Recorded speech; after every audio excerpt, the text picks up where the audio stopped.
Bonjour tout le monde et vous êtes là, c'est pour Chill avec Malik. Aujourd'hui, comme vous le voyez, c'est un épisode assez spécial parce que je suis chez mon invité et oui, c'est une femme, une jeune femme qui a plein de ressources, très intelligente et qui est scorpion comme moi. Yeah. Donc voilà, elle a accepté de m'accueillir chez elle pour cet épisode de Chill avec Malik.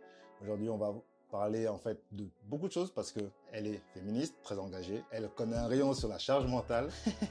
En tout cas, sans plus tarder, je dis bonjour à Pauline. Salut. Salut tout le monde. Donc, tu vis à Paris, mais je voulais d'abord savoir, en fait, qu'est-ce que tu as, où est-ce que tu as étudié, en fait, avant d'arriver à Paris? En fait, j'ai commencé mes études à Paris, c'est-à-dire que Ah. vraiment, quand j'ai eu 10 ans, j'avais de la famille, en fait, qui habitait en région parisienne aussi, qui habitait à Colombes.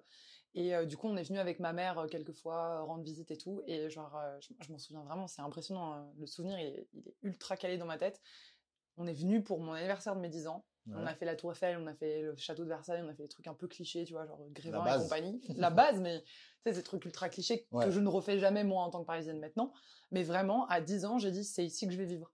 Ah Genre, ouais, mais Ouais. déterminée comme jamais. Et ça m'a pas lâché. Et quand j'ai fait l'ancêtre de Parcoursup, tu vois, mes demandes post-bac et tout, j'ai dit, ce sera Paris et pas ailleurs, quoi. Enfin, mes parents, ils étaient prévenus dès le départ. Et du coup, j'ai emménagé à Paris.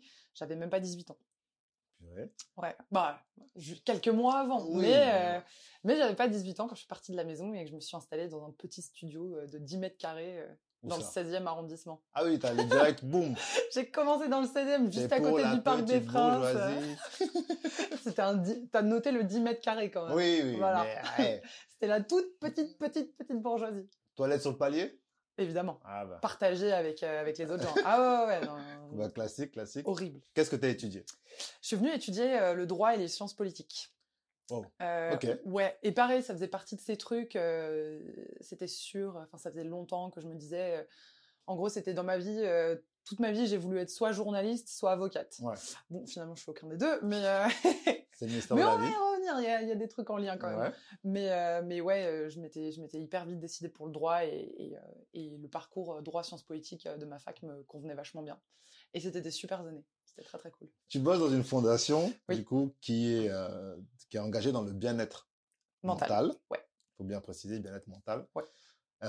Comment en fait on passe de relations internationales à bosser à ça en fait. Comment tu fais pour te retrouver là-dedans? Par accident, par concours de circonstances en fait. Je me suis décidée à me chercher une alternance pour ma dernière année de master, enfin ma deuxième année de master. Et au début, j'ai un peu fait tous les trucs, tu vois, genre qui s'imposent pour une étudiante en relations internationales. J'ai postulé au Sénat. Je pense que je suis pas passée trop loin au Sénat, mais bon, tant pis pour ma gueule. Je regrette pas, ça m'a amené là où je suis maintenant. J'ai postulé, tu vois, genre pour des ministères, des trucs comme ça, mais je sentais pas la vibe, tu sais, j'avais l'impression de faire des lettres de motivation sans y croire, enfin vraiment c'était compliqué. Puis à un moment donné, genre j'avais un peu épuisé ce créneau-là, quoi. Et je me suis dit, bon, en vrai, c'est quoi l'autre truc qui t'intéresse? Qu'est-ce que t'aimes bien? Et du coup, j'ai réfléchi, je me suis dit, c'est vrai que le mécénat, c'est un truc qui m'intéresse. Le milieu artistique, ça m'intéresse vachement. Et puis le principe, tu vois, genre de l'intérêt général, le milieu associatif, c'était un milieu qui me parlait. Du coup, j'ai postulé à l'époque à la Fondation Adrea. Et en fait, j'ai eu mon job en tant qu'alternante. Et en fait, ça a bien pris, ça a bien marché. Et je me suis spécialisée sur les sujets de communication un peu naturellement, en fait. C'est-à-dire que c'est un peu venu comme ça. J'étais plutôt bonne là-dedans, j'aimais bien, ça m'intéressait. Et du coup, ma chef, elle m'a laissé prendre le lead là-dessus. Et puis, du coup, j'ai évolué. Et du coup, maintenant, c'est moi qui m'occupe de la com pour la fondation actuelle. Ouais. Et du coup, ouais, effectivement, depuis 2021, fin 2021, on travaille sur le bien-être mental, ouais.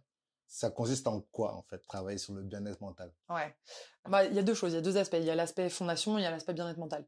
Fondation d'entreprise, on lui accorde une subvention dans le cadre d'un plan pluriannuel. Donc nous, on est financé par notre entreprise pour soutenir des projets d'intérêt général.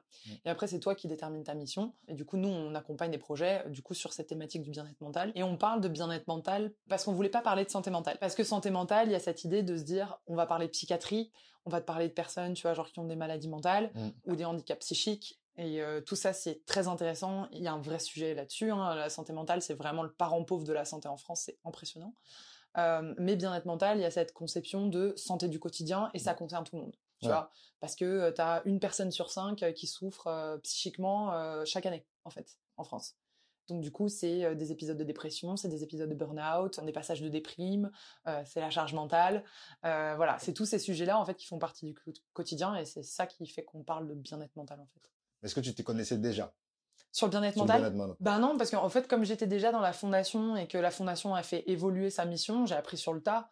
Mais quand j'ai commencé en 2017, on bossait sur les soins palliatifs, tu vois. C'est un sujet compliqué, hein, mais j'y connaissais rien, j'ai appris sur le tas. Et pour le bien-être mental, c'est un sujet un peu plus mainstream, donc je m'y connaissais quand même un peu, tu vois. J'ai déjà bien sûr entendu parler de dépression, voilà, il y a des problématiques de santé mentale dans ma famille, donc j'étais pas complètement, tu vois, perdue sur le sujet, mais j'avais pas les connaissances que j'ai maintenant, tu vois. Enfin, je me renseignais pas autant. Après, c'est aussi un peu au croisement des enjeux qui, moi, m'intéressent, donc le féminisme notamment, où effectivement, on parle beaucoup de charge mentale depuis quelques années. Donc voilà, j'étais déjà sensibilisée sur ces aspects-là, pas forcément sur tout le reste, quoi. Mais c'est un prisme, en tout cas, intéressant et qui m'intéresse beaucoup. Charge mentale, j'aimerais qu'on en parle. C'est un mot que les femmes ont beaucoup employé bien avant que les hommes commencent à le faire. Mais pourquoi maintenant, justement, tu as beaucoup d'hommes qui l'emploient, en fait, tout simplement, qui parlent de charge mentale, même pour eux, en fait. Est-ce qu'ils sont légitimes de l'employer, selon toi, ou c'est un peu si elles le font, moi aussi. Tu vois ce que je veux dire? Ouais, je vois ce que tu veux dire. Je vais te dire un peu des deux, en fait. Ça dépend comment tu considères la charge mentale. Parce que la charge mentale, quand elle est arrivée dans l'espace public, tu vois, genre dans la communication, dans les médias et tout, on en parlait vraiment comme, en fait, la conséquence de la double vie des femmes, en fait. C'est-à-dire les femmes travaillent maintenant extrêmement majoritairement, et elles gèrent aussi à côté de ça la vie à la maison, tu vois. Genre, quand il y a des enfants, elles gèrent les enfants. Quand il y a les tâches ménagères, elles gèrent les tâches ménagères. Je sais plus quelle est la statistique précise, mais c'est genre 70% des tâches ménagères, je crois, à peu près, qui sont réalisées par les femmes, tu vois, enfin, les tâches domestiques. Donc, cette charge mentale, elle est réelle, hein, vraiment, elle s'appuie sur des stats, elle s'appuie sur des constats qui sont réels. C'est un épuisement des femmes parce que vraiment, elles ont 2 journées, en gros, 2 journées de taf entières, dont une partie qui n'est pas rémunérée. Et à côté de ça, c'est des choses qui font que parfois, les femmes prennent des métiers, tu vois, genre qui sont moins bien payés, ou prennent plus de mi-temps, et qui, du coup, les placent dans une situation de précarité économique aussi. C'est un autre sujet, mais voilà. Et qui, à côté de ça, rajoute de la charge mentale, c'est un épuisement constant, c'est-à-dire qu'en fait, non seulement tu dois penser et faire les choses pour toi, mais en plus, tu dois rappeler, parce que c'est souvent dans le cadre du couple hétérosexuel, tu dois rappeler à ton partenaire des choses qu'il doit faire, qui sont pourtant des choses évidentes. Oui. Ça, c'est vrai que c'est un gros problème. C'est un vrai truc. Moi, je suis hyper vigilante dans ma vie de couple. Hyper vigilante. Alors, je pense que je suis pas trop mal tombée, mais voilà. C'est le truc où, tu vois, c'est le... Voilà, ça a beau ne pas, globalement, pas m'arriver, je suis hyper attentive à ce que ça ne m'arrive juste pas, en fait. Parce que tu tombes dans ces schémas tellement naturellement, c'est impressionnant, enfin. Naturellement, faussement naturellement. C'est tellement ancré, tu vois, genre dans notre culture et dans notre façon de concevoir les trucs, que c'est des réflexes qu'on prend sans même s'en rendre compte en voyant nos parents, en voyant nos grands-parents, tu vois, genre tu les vois dans ces systèmes. Parce que c'est une sorte de normalité qui nous a été imposée. De ouf. Quand je dis nous a été imposée, c'est parce que les hommes aussi, on a une autre normalité. Tu vois ce que je veux dire? En fait, on n'est pas éduqués comme vous. Vous n'êtes pas éduqués de la même manière, clairement. Nous, les problèmes, on s'en occupe pas. Mais on doit juste se démerder à ramener les sous, en gros. C'est ce qu'on nous dit, en fait. Bah, c'est un peu ça. Non, mais tu caricatures même raccourci, pas tant, mais voilà. Tout ce qui se passe dans la maison, les papiers, les machins, le ménage, tout ça, la bouffe et tout, c'est pas ton problème. Toi, il faut que tu t'excelles dans ton travail pour amener le plus d'argent pour payer ce qu'il faut payer, en fait. Et bah, tu vois, du coup, quand tu traduis ça en termes de santé mentale, à côté de ça, t'as beaucoup plus d'hommes qui se suicident. T'as beaucoup plus de dépression chez les hommes. Parce que justement, souvent, il y a une pression sociale énorme par rapport au travail, tu vois, genre chez les cadres. Après, c'est aussi parce qu'il y a plus de cadres chez les hommes, tu vois. Bien sûr. Donc, c'est toujours pareil, c'est toujours un peu le cycle, le truc un peu vicieux, quoi. Mais parler de charge mentale pour les hommes, si tu prends cette définition, tu vois, genre un peu de double vie, de double responsabilité, ça me semble pas très approprié. Par contre, t'as d'autres thématiques, effectivement, et d'autres problématiques de santé mentale qui sont effectivement plus propres aux hommes. Ça, c'est un fait. On a beaucoup parlé de la charge mentale lors des JO.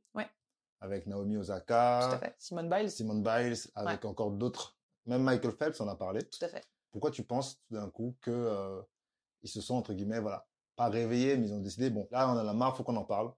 Et on est prêt à prendre des décisions, quitte à abandonner des compétitions, mais on n'en peut plus. Mais c'est toujours un peu pareil, tu vois. C'est-à-dire qu'il y a un moment donné où, tu sais, moi, je vois ça un peu comme un ballon de baudruche, tu vois. C'est-à-dire que au bout d'un moment, ça gonfle, ça gonfle, ça gonfle, ça gonfle, et puis à un moment, ça explose, et du coup, t'as tout l'air qui sort et qui s'engouffre dans la brèche, en fait. Et ce qu'a fait Naomi, ouais, c'est ça. Naomi Osaka, c'est exactement ça, en fait. C'est vraiment, elle a été la première à mettre l'aiguille, à piquer, tu vois, genre le ballon, et à dire, genre, en fait, là, ce qu'on nous demande, c'est énorme, c'est trop. Et elle a pris cher, hein, derrière, Malheureusement. dans la presse, où en gros ils disaient non mais elle est bien gentille, mais c'est son taf en fait de faire ça. D'une partie oui, et en même temps, tu vois, quand quelqu'un fait un burn-out dans son taf, il y a de la stigmatisation, mais les gens peuvent comprendre, tu vois. Et là, parce que c'est une personnalité publique, c'était beaucoup moins bien pris, c'était beaucoup moins accepté. C'est pas le même genre de charge mentale, mais c'est juste le niveau d'exigence en fait qu'on demande à ces personnes-là, c'est presque déshumanisant en fait. Et pour le coup, ouais, les problématiques de santé mentale, elles sont réelles. C'est pas des choses qui s'inventent. Donc ouais, c'est normal en fait que les gens aient commencé à en parler. C'est juste qu'avant c'était un immense tabou, mais parce que la santé mentale c'est un immense tabou. Ah, oui. À partir du moment où tu dis j'ai des difficultés, je suis en souffrance psychique, soit t'as l'impression de passer pour quelqu'un de faible, t'as peur du regard des autres. Exactement. Et quand t'es une personnalité publique, en plus de ça, tu sais que tu vas te prendre un backlash médiatique derrière. Je pense que dans l'inconscient collectif, ou du moins une bonne partie de la population, selon moi, je pense que les gens ils se disent, à l'instant où tu es une star, une célébrité, et donc que tu es riche techniquement, je peux pas avoir ce genre de problème. Bah ouais. Pour beaucoup de gens, être riche enlève la dépression, enlève... En fait, tu peux pas me dire que tu es dépressif parce que tu es millionnaire. Tu vois, pour certaines personnes, c'est pas possible. Là où je vais être un peu en accord avec ça, c'est que quand tu regardes la prise en charge des psychologues, des psychiatres, des thérapeutes... Ils ont les moyens de... Eux, ils ont les moyens de se faire accompagner. Bien sûr. Tu vois, eux, ils sont dans des positions de pouvoir où s'ils disent « Ok, j'ai besoin de prendre un break dans mon boulot pour partir en vacances ou aller chez le psy ou faire des sessions intensives, des trucs comme ça », ils peuvent se permettre de le faire. Quelqu'un qui a une famille à nourrir et qui a justement 1000 occupations et 1000 trucs à faire, ils n'ont pas cette occasion-là. Donc, problème de riche, non. Mais d'un autre côté, clairement, t'as pas les mêmes moyens de t'en sortir. Mais comme tout dans la vie, t'as juste pas les mêmes moyens pour t'en sortir à partir du moment où t'as des moyens financiers et des ressources financières supérieures à celles de la moyenne des gens, tu vois. Donc, mais à côté de ça, tu vois, par exemple, t'as des gens, des personnalités publiques qui ont pris la parole là-dessus. Je vais donner l'exemple que tout le monde connaît, mais Stromae. Oui, bien sûr. Lui, il s'est exprimé, et quand il a fait son happening là sur le JT, en fait, t'as les numéros verts qui sont mis à libre accès là pour les gens, les hotlines en fait, pensées suicidaires, et ça a explosé parce qu'il a déstigmatisé le truc, il a normalisé la chose en disant ouais, j'étais en burn-out, j'en ai eu trop, il y avait trop de choses et j'ai eu envie de me suicider. Ce qui est d'une violence immense, mais en même temps, mais qui est tellement libérateur pour plein de gens en fait. Moi, c'est là où j'ai un problème avec notre société, c'est qu'il faut toujours attendre qu'une personnalité, qu'un riche ou qu'un homme blanc hétéro se plaigne d'un truc pour que ça change. En l'occurrence, Stromae, il est pas blanc. Non, dans le cas de Stromae, c'est différent, mais c'est une célébrité. Et tu vois, dans le milieu du sport, Naomi Osaka est une femme, elle est pas blanche. Simone Biles, elle est pas blanche, c'est une femme. C'est des gens connus. C'est des gens connus, mais d'un autre côté, après, heureusement qu'ils sont là, heureusement qu'ils en parlent. Je dis pas que c'est pas bien. Clairement. Mais je dis que c'est dommage qu'on ait toujours besoin d'attendre qu'une célébrité s'en plaigne pour que tous ceux qui sont censés déjà être au courant sur le problème disent ah mais oui c'est vrai, faut qu'on y pense, faut qu'on trouve une solution. Mais parce que c'est comme ça que ça arrive à notre information, tu vois. C'est parce que il passe par les canaux que les gens utilisent et les gens connaissent, tu vois. C'est pour ça que maintenant les gouvernements et globalement, tu vois, genre tous les trucs, toutes les campagnes maintenant, ils vont sur TikTok, ils vont sur Instagram, ils vont sur Twitch, parce que si tu veux faire passer le message aux jeunes, je prends l'exemple des jeunes, hein, mais parce que la souffrance mentale elle est énorme chez les jeunes, encore plus depuis la crise sanitaire, mais du coup il faut trouver les canaux de communication aussi qui correspondent à la génération à laquelle t'appartiens. Parfois c'est ridicule, parfois c'est utile, tu vois. Non, moi je suis content, franchement, je suis bien content que Naomi Osaka en ait parlé, que les sœurs Williams en aient parlé, que Michael Phelps ait avoué avoir tenté de se suicider. C'est des gens qu'on idolâtre. C'est ça. Qui pour beaucoup de gens n'ont pas de problème. C'est ça. Tout va bien, ils ont tout qui leur réussit. Enfin, et là tu te dis, en fait, si ils ont tous un talon d'Achille, tu vois ce que je veux dire. En fait, c'est des êtres humains comme tout le monde, et ça les ramène un peu à notre niveau, tu vois. Et ça, je trouve ça vraiment bien. Mais il y a des problèmes de santé qui touchent des milliers de personnes bien avant que ces gens-là en parlent. Bien sûr. Et c'est dommage qu'il faille attendre. Il y a beaucoup de choses à faire pour informer les gens. La santé mentale, je veux dire, on connaît ça depuis, voilà, tu vois.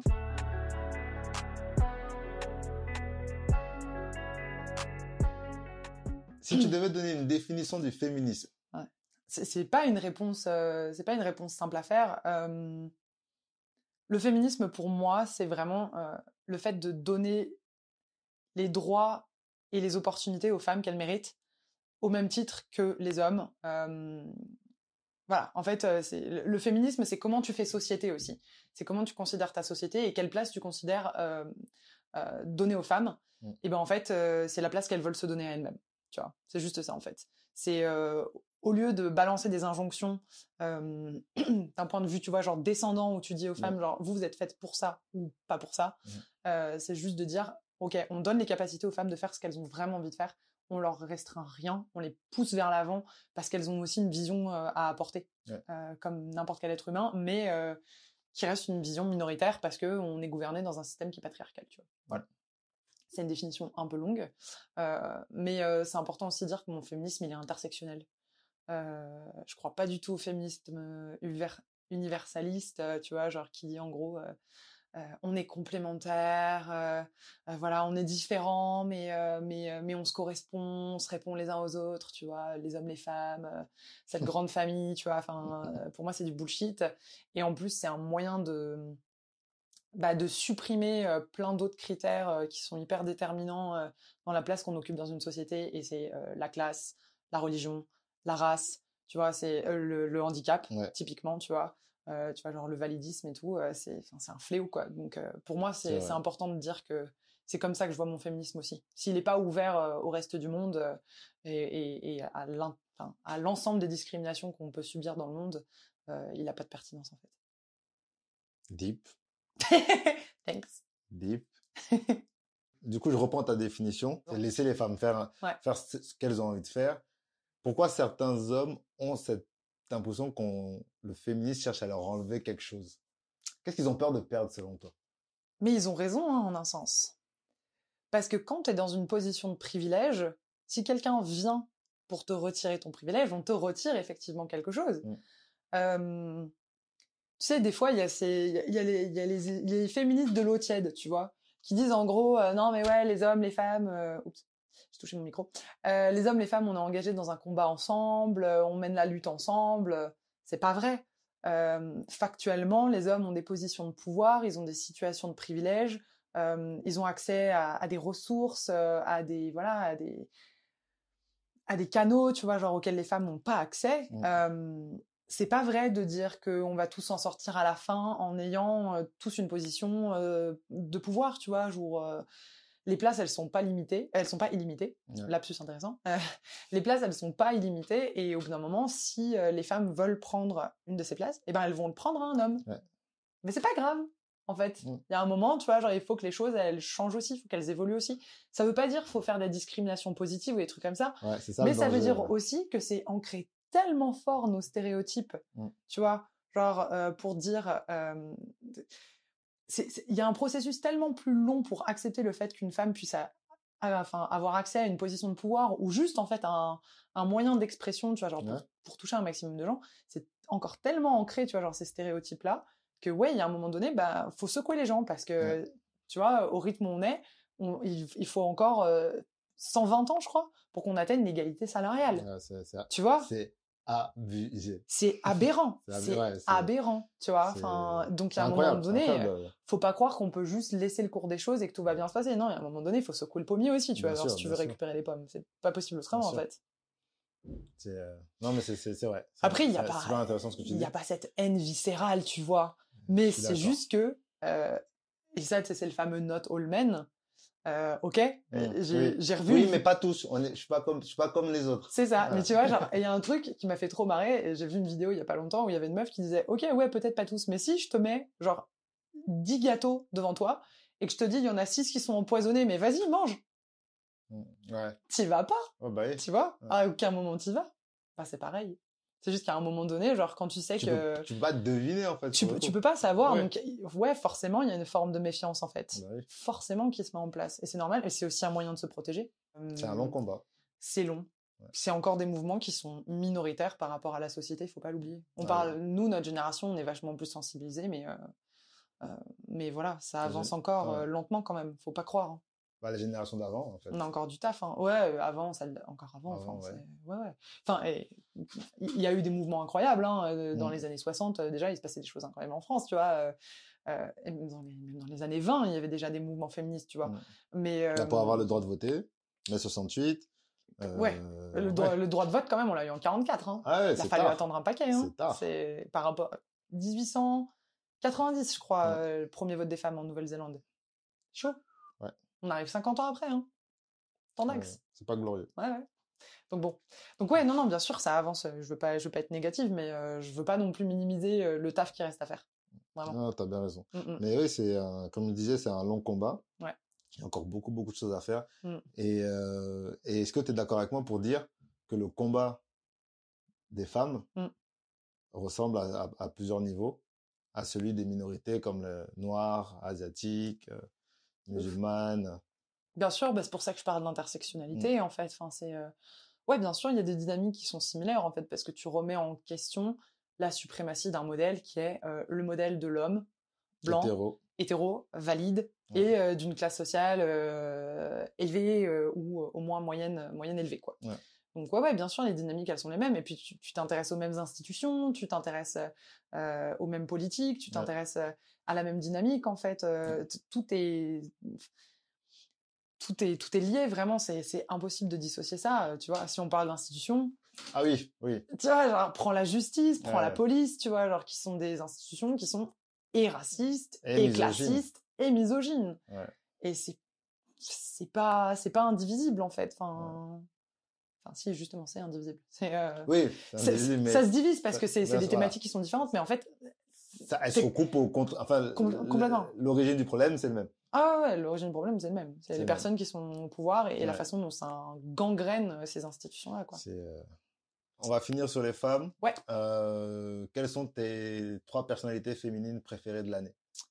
Ou 2021. Hein, ouais, je vais citer Alice Coffin en premier parce que j'ai lu son livre Le génie lesbien, parce que je m'intéresse vachement au lesbianisme politique et c'est hyper intéressant. Et c'est un bouquin que je conseille vraiment.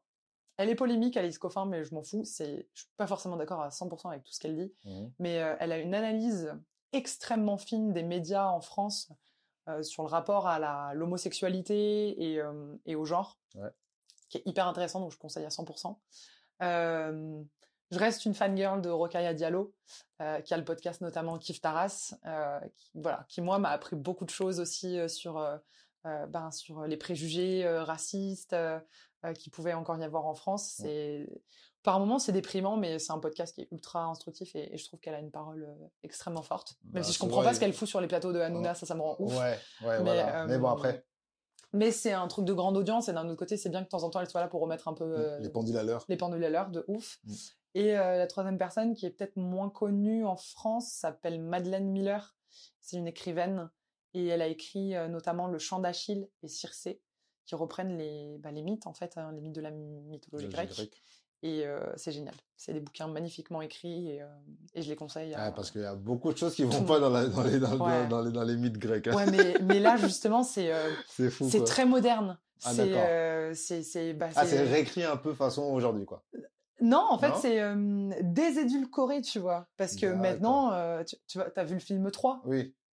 Ah oui, c'est très... Voilà, Achille, Achille, il aimait pas les femmes. Hein. Ouais, c'est très... Faut pas croire. Hein. C'est très hollywoodien. En fait. Patrocle, c'est pas son cousin. Non. C'était son mec, tu vois. Ouais. Donc, et elle revient là-dessus. Et, à l'époque, il pouvait pas mettre un Achille homosexuel. En fait. Ah bah, à Hollywood, mais même maintenant. Maintenant, si tu donnes ça à Netflix, je sais pas. Je serais pas si optimiste, tu vois. Pas pour des figures comme celle-là. Peut-être pas Brad Pitt qui jouera le rôle, mais... Peut-être pas. Ou tu sais, même un héros lambda, peut-être. Tu vois, maintenant, parler de personnes homosexuelles, peut-être. Mais un héros de la Grèce antique, le traiter comme ça, pas dit. Je sais pas. On se donne rendez-vous dans quelques années, Voilà. Moi, je suis sûr qu'ils vont le faire. Alors, c'est sûr et certain, ça va arriver. Ouais. Mais du coup, à lire, absolument. Si tu pouvais être une femme qui a marqué l'histoire de l'humanité. Tu vois, j'aurais pas la prétention de vouloir être quelqu'un qui a déjà existé, parce que d'un autre côté c'est bizarre, tu vois, genre de me positionner comme quelqu'un qui aurait voulu être à la place de quelqu'un. Je reformule la question. Non, mais c'est intéressant, c'est juste que moi j'ai pas ce rapport-là, c'est des femmes qui m'inspirent beaucoup, et qui ont vraiment marqué. Tu vois, forcément, je suis une grande fan de Beauvoir, tu vois, pour tout ce qu'elle a pu apporter au féminisme français, mais il y en a des milliers d'autres, en fait. Enfin, vraiment des femmes qui ont contribué à moi, mon expérience, tu vois, genre mon initiation féministe et tout. Après, j'ai de l'admiration pour les femmes artistes, pour Frida Kahlo notamment. J'ai de l'admiration pour Niki de Saint-Phal, pour Louise Bourgeois notamment. Enfin, j'ai une admiration sans borne pour les artistes. Pour les femmes politiques aussi. Même si nous, en ce moment, en termes de femmes politiques, on n'est pas gâtés. Pas gâtés en France. Faut aller du côté de, par exemple, tu vois, genre de la Nouvelle-Zélande, on est un peu mieux. En France, c'est pas trop ça. En France, ça donne pas envie, mais clairement. Mais ouais, non, je sais pas. Je sais pas si j'aurais envie d'être quelqu'un, mais faut applaudir et faut reconnaître les femmes et ce qu'elles ont apporté vraiment en contribution. Et y compris celles qui sont pas connues, qui se sont faites flouter justement par des hommes. On appelle ça l'effet Mathilda. Ah, voilà, typique. Quand un homme s'approprie en fait la découverte d'une femme sous prétexte que finalement c'est une femme en fait. C'est ça. Typiquement Einstein bossait avec sa femme. Personne n'en sait rien quoi. C'est impressionnant. C'est fou. Ouais. C'est fou. C'est fou. C'est fou comme la fin de cet épisode. Parce que, voilà. J'étais très très très très content de t'avoir. C'était vraiment très instructif. J'ai beaucoup écouté. Parce que voilà, je savais que tu avais beaucoup de choses à apporter et beaucoup de choses à m'apprendre. J'espère que vous aussi qui avez écouté, vous avez appris des choses. Il y a ces informations, son compte Insta, si vous voulez suivre ses aventures, suivre ses stories, parce qu'elle poste plein de trucs instructifs. Écoutez le podcast sur toutes les plateformes de streaming, sur celles que vous aimez, que ce soit Spotify, Apple, Google, comme vous voulez. Mais donnez-nous de la force pour qu'on puisse faire d'autres épisodes de podcast comme ça. En tout cas, soyez sûrs qu'Apolline reviendra. Yeah. Et pour plus de discussions super intéressantes. Ouais. Merci à toi ton accueil. Il n'y a pas de quoi. Merci à toi d'avoir accepté, surtout l'invitation. Avec plaisir. Je vous dis ciao, ciao. Restez chill.